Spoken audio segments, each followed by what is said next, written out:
ఈ మధ్య కొంతమంది యూత్ కి ఒళ్ళు తిమ్మిరి ఎక్కువైపోతుందండి. తిన్నదరక్క ఏం చేయాలో తెలియక ఓవర్ యాక్షన్ చేసేస్తున్నారు. అసలు ఏందమ్మా నువ్వు ఇలాంటి మాటలు మాట్లాడితే మా యూత్ మనోభావాలు దెబ్బతింటాయని తెలీదా? మీ మనోభావాలు మడిచి పెట్టే. అయినా ఫేమస్ అవ్వాలంటే ఇలాంటి పనులు చేయక్కర్లేదు అబ్బాయి. సమాజానికి ఉపయోగపడే మంచి పనులు చేసినా కూడా అందరూ శబాష్ అంటూ భుజాలు తట్టేస్తారు. మరి అప్పుడు ఇంత ఈజీగా ఫేమస్ అయిపోతామా ఏంది? దానికి చాలా టైం పడుతుంది. నీకేం ఎన్నైనా చెప్తావే అమ్మాయి. చెప్పింది వినకపోతే ఇదిగో ఈ వీడియోలో కనిపించేస్తున్న కుర్రోళ్ళకి పట్టిన కడితే నీకు కూడా పట్టిద్ది. అర్థమైందా?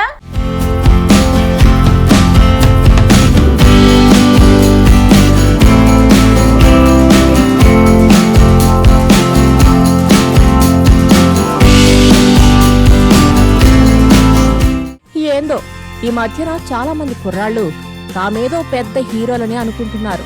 దానికి తోడు సోషల్ మీడియాలో ఫేమస్ అయిపోవాలని పనికి మారిన స్టంట్స్ చేసి ప్రాణాల మీదకు తెచ్చేసుకుంటున్నారు. కనీస జాగ్రత్తలు తీసుకోకుండా చాలా స్పీడ్ గా బైకులు నడిపిస్తున్నారు. అంతటితో ఆగకుండా వాటి మీద ఫీడ్ చేస్తున్నారు. వాటిని వీడియోలు తీసి నెట్టింట్లో వదిలేస్తున్నారు. అదొక ట్రెండ్ అయిపోతుంది. కాకపోతే రోజులన్నీ మనకు ఒకేలా ఎందుకుంటాయి? ఏదో ఒక రోజు ఎదురు దెబ్బలు తప్పవు. ఇప్పుడు మీరు చూస్తున్న వీడియో కూడా అలాంటిదే. ఈ వీడియోలో కొంతమంది యువకులు తమ బైకులపై డేంజరస్ స్టంట్లు చేస్తున్నారు. ప్రారంభంలో కొంతమంది యువకులు హైవే లాంటి రోడ్డుపై అధిక వేగంతో తమ బైకులను నడుపుతూ దుమ్ము రేపుతున్నారు. ముఖ్యంగా వారు బైక్ పై పడుకున్నట్లుగా తలక్రిందులుగా ఉంచుకున్నారు. అంటే వారు హ్యాండిల్ బార్లను పట్టుకుని ఉన్నారు. వారి పాదాలు మాత్రం బైకుపై ఆసరాగా ఉన్నాయి.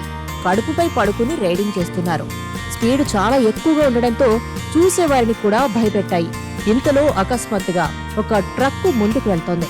ట్రక్కు దగ్గరకు వచ్చేసరికి పక్కకు తప్పుకోవాలని ట్రై చేశారు. కానీ హై స్పీడ్ కారణంగా వారిలో ఒకరు తన బైక్ పై కంట్రోల్ తప్పాడు.